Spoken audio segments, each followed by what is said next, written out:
Is Spain's economic collapse a global warning sign? The year is 2006, and Spain is on the rise. The economy has experienced incredible growth since the beginning of the millennium, with per capita income more than doubling in just 6 years. German economists predict that in just 5 years, Spain will surpass them in terms of per capita income and become a central power in Europe.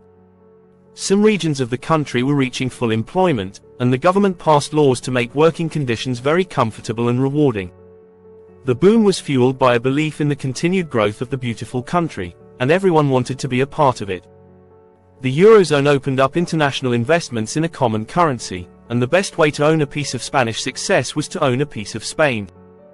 Buying a beach house in Mara or a studio in Madrid was not a luxury, it was a smart investment that could also be used to enjoy some time in the sun.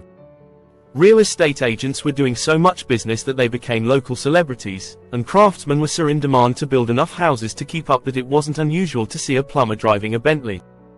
All of this became a self-fulfilling prophecy because as money flowed into the country and people went into debt to get more exposure to the Spanish real estate market, there was more need for construction, which made the GDP figures look big, which in turn made the country look like a great investment.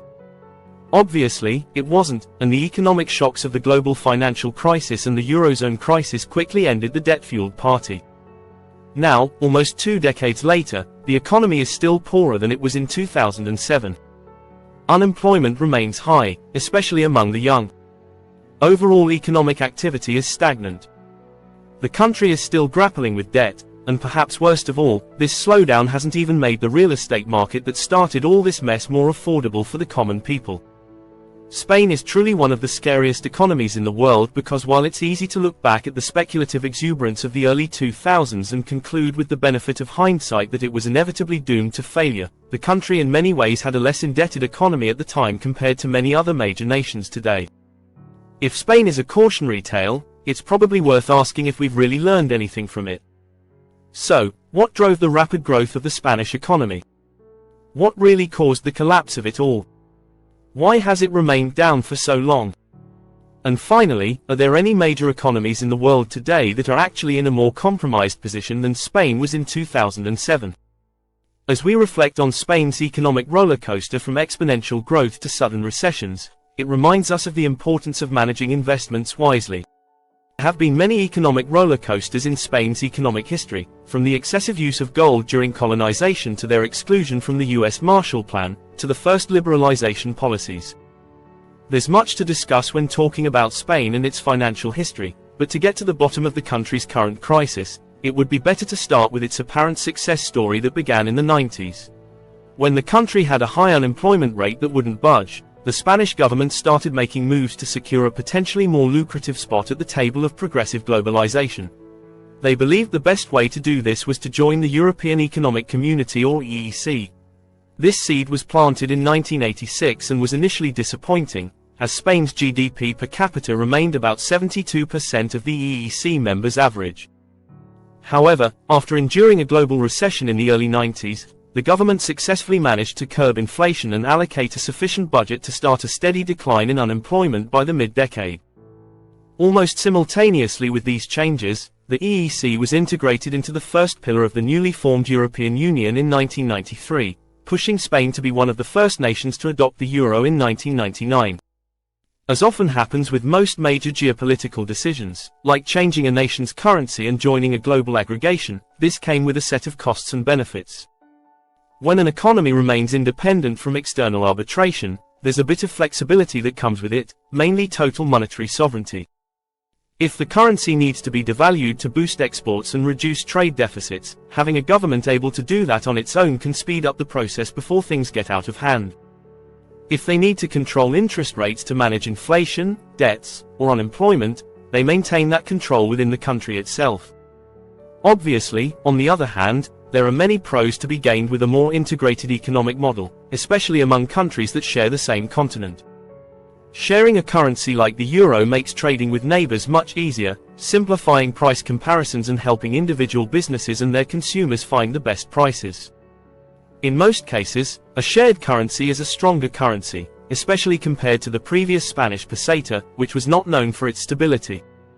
With a huge network of countries maintaining a relevant currency, paying for imports becomes much easier, and most importantly, credit becomes much cheaper, which, depending on how it's managed, can easily add to the list of cons. Well, so how did all of this play a role in kicking off the Spanish bubble, and how did this country grow on paper to the point of convincing almost everyone that it was on the right track to becoming the new superpower of the Eurozone?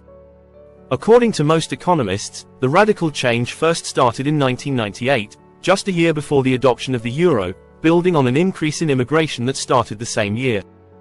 Spain became much more interested in the real estate market than it already was, with a wave of new people ready to obtain citizenship. The focus on building comfortable living spaces started to grow.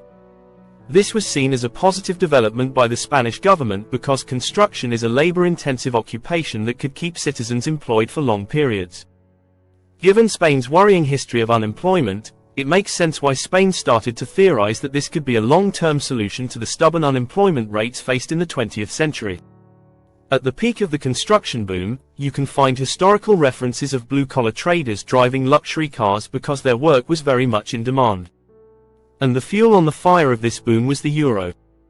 Obviously, this is where cheap credit comes into play, with low interest rates provided by Spanish banks along with the euro acting as the main catalyst for transactions and low-risk currency fluctuations. The real estate market became a source of gain for those hoping to make a profit. The interest in building houses was already favored by Spain, but the introduction of the euro made development much faster and easier than ever. It also didn't hurt the eyes of foreign and domestic investors that the Spanish government favored tax breaks in the real estate sector. These policies reduced ownership costs for the user and made the country an incredibly attractive investment opportunity. There was no taxation on imputed rents, substantially non-taxed capital gains, mortgage interest payments were deductible, and what really set Spain apart from other players at the time was that capital payments were also deductible from personal income tax. All of this, with the economic growth model prioritizing construction, made Spanish loans and the real estate market reach staggering heights. So, why didn't the Spanish central government see the looming wall, and why didn't the rest of global investors think twice? After all, debt was skyrocketing, and in hindsight, the economic indicators were screaming trouble. Well, first of all, it's important to understand that people are now looking at this from a post-crisis perspective. It's a bit like when most experts saw Bernie as the Wizard of Wall Street, only now he's outed as saying everyone should have been wiser. There are other important elements that hid the growing bubble, one of which is the unique way the Spanish government and its economic function. The official theory is fiscal decentralization, the process of shifting revenue collection and spending execution responsibilities from central authorities to subnational ones. This means the Spanish central government had a minimal or no role in the lending process, like other EU countries.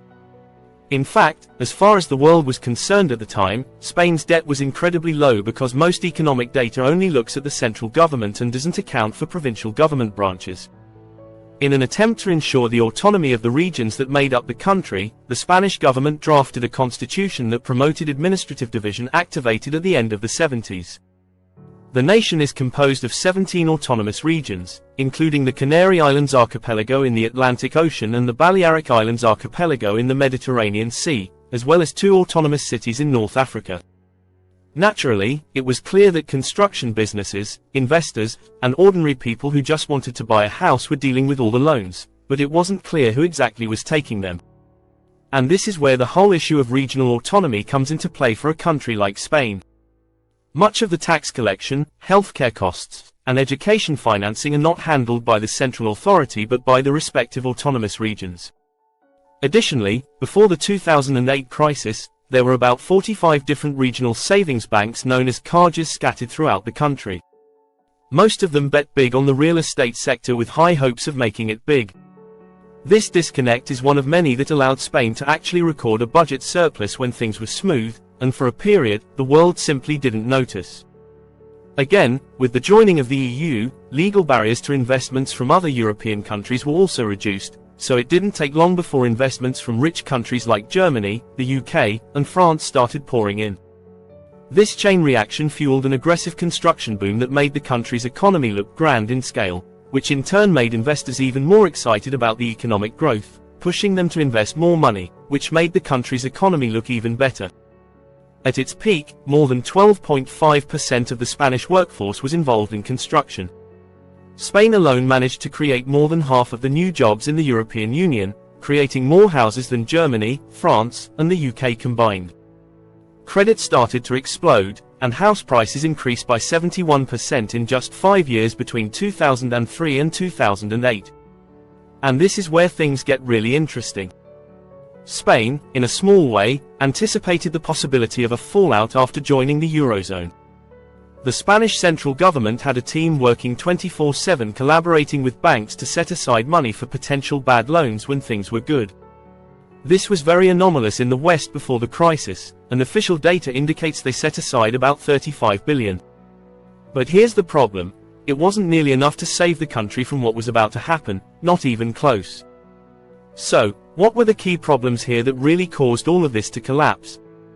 Well, to start, as in any good relationship, communication is key, and this is a sector in which Spain was severely lacking. Immigration was one of the initial main motivations for housing development and the reason to put many to work on construction projects as quickly as possible. It turns out that Spain overshot the estimates for how many houses were needed, and that's an understatement. To put it in perspective, by 2006, the country had built over 800,000 houses, all the houses, about 200,000 families to add to this chaos. Some participants in the Spanish real estate bubble didn't even bother to change regulations to suit their needs, they simply lied. In an article published by two professors, José María Rea and José García Malova, the two studied the nature of the Spanish mortgage system to understand house prices, and they did so by examining the loan-to-value ratio or LTV. This ratio is calculated using the value between the loan granted and the value of the house. It seemed simple enough, but there was a problem. The disconnect became more elaborate because this value was determined by speculative external valuation companies whose job was to provide a price for the houses based on a set of characteristics. And this is how it works, according to the study. The Bank of Spain estimated that an LTV equal to or less than 80% is a good mortgage because 20% of the house's value has already been paid. However, the closer an LTV gets to 100%, the riskier the mortgage, and the higher the likelihood of defaulting on the debt. If a bank was faced with a mortgage with an LTV higher than 80%, it was unlikely that the Bank of Spain would accept it. Here's where Rea and Malova made a heart-wrenching discovery. The banks managed to grant mortgages that didn't follow bank policy, and here's how they did it over and over again. If a financial operator noticed that a family had an LTV closer to or equal to 100%, they would simply call the valuation company and change the price of the house, assigning the house a lower LTV based on these investigators. The valuation company would increase the price of the house so that the bank could grant them the mortgage. The buyer could happily enjoy their new home, and the Spanish bank was none the wiser. Naturally, this was probably the most dangerous unintentional risk that the regional bank or the Caja could run, granting mortgages to clients who had no collateral with high-priced properties manipulated by appraisers and financial institutions frankly too hungry to consider the consequences. And with 80% of the Spanish population owning homes, all of this seemed like a dream come true, until the bubble finally burst. With bad data and incentivized deceit, everything finally collapsed in the blink of an eye. When everything in the real estate market imploded, Spanish real estate debt was nearly 50% of the country's GDP. Thousands of families were unable to pay their enormous debts, and because the houses were underwater, the banks had no way to recover their losses. The once seemingly abundant flow of credit dried up almost immediately, leaving speculative builders who were ubiquitous at the time to turn into a large mass of bad loans. Needless to say, 35 billion euros in Nest EG didn't do much. Now, again, all of this is easy to see as a bit ridiculous with the benefit of hindsight, but there are many countries in the world today in presumably worse positions that have fallen into the trap of assuming it can't happen to them. For example, my own home, Australia, now has a high level of household debt to GDP compared to Spain right before its generational crash, representing 116.6% of the country's nominal GDP as of March 2023, compared to Spain's historical high, which now seems a rather modest 85%. The increase in Australia's household debt-to-income ratio has been more pronounced compared to most other countries, moving from the lower half of the distribution among advanced economies at the end of the 80s to the upper quarter by 2018. There are also the same key warning signs of generous fiscal policies for real estate investments, banks willing to look the other way to close a deal, migration and field speculation mania, and a self-conviction that just because we have beautiful beaches, our homes should be worth 15 times the national income. Then there's Canada. At the end of 2023, the Canadian household debt to GDP ratio was estimated at 104%, which is again higher than Spain ever was. There are also the same anecdotes in many of these modern economies about tradesmen earning much more than their more educated professional counterparts and real estate agents getting their own TV shows. Spain's meteoric rise in house prices in the early 2000s now seems almost relatively conservative compared to the house price increases experienced in these economies over the last 5 years. And while it would be nice to say things have gone well for Spain, the reality is that it's still dealing with the fallout from this crisis almost 2 decades later. Initially, Spain did what many countries do when trying to revive their economy. In short, they spent and spent. It spent more as a percentage of GDP on stimulus than any other European country. All of this would have probably been front-page news for years if it weren't for another country that stole the scene with its financial failures: Greece. For Greece in 2009, the new government then revealed that Greece's fiscal deficit was much higher than anyone thought. The bond market started to lose confidence in the Greek economy, and they became the new headline in many ways, burying the cautionary tale of the Spanish real estate market for almost 2 decades.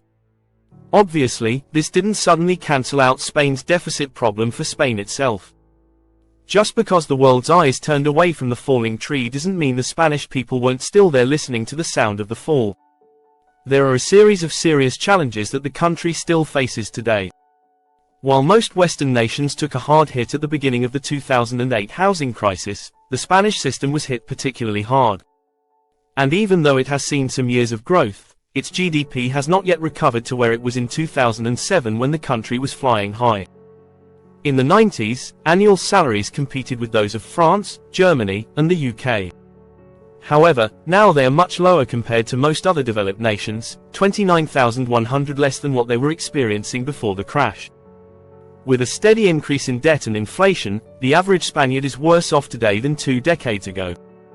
With the increase in international loans and the bailout of Spanish banks, the nation was forced to modify the structure of all but 2 of the 45 cajas mentioned earlier in the video, making it harder for people to access credit even today.